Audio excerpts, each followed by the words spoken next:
Bonjour, moi c'est Mariama Diormoni Badji, j'ai 23 ans et je suis du Sénégal. Aujourd'hui, on se rend compte que la consommation énergétique fait partie des principaux défis auxquels nous sommes confrontés.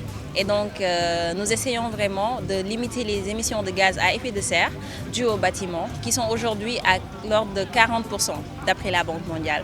Donc, et ça, à cause de ça, nous avons proposé de construire aujourd'hui avec des matériaux qui sont locaux, qui sont écologiques et surtout à moindre impact environnemental. Donc, nous utilisons principalement la terre crue et le TIFA.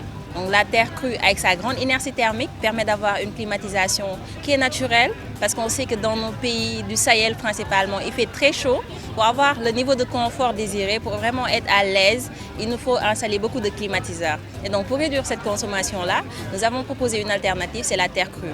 En même temps, aujourd'hui, il y a le TIFA, qui est une plante qui encombre la vallée du fleuve Sénégal, que nous utilisons comme isolant thermique et acoustique au niveau de nos toitures, ou encore davantage isoler la maison, en même temps réduire les émissions de carbone et mieux préserver l'environnement. Et donc, je me rappelle quand j'étais encore petite, ma grand-mère me parlait de leur méthode de construction.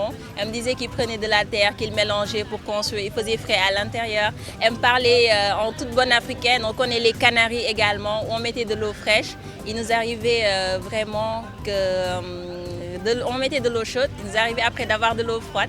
C'est après, en grandissant, en comprenant les défis qu'il y avait derrière, et surtout quand j'ai commencé mes études en génie civil, je me suis dit, mais tiens, eux, ils utilisaient une technique appelée la bauge pour construire au village. Aujourd'hui, il faut trouver une technique qui sera adaptée, qu'il faudra moderniser pour pouvoir construire en terre en ville. Et c'est comme ça que le déclic s'est fait et nous avons créé DNA. Aujourd'hui, nous sommes jeunes. Nous avons les compétences et surtout nous avons l'énergie qu'il faut. Donc il faut juste qu'on se donne la main, qu'on puisse rêver encore beaucoup plus grand, faire de notre mieux pour vraiment y arriver, participer activement au développement durable de l'Afrique et du Sahel en particulier.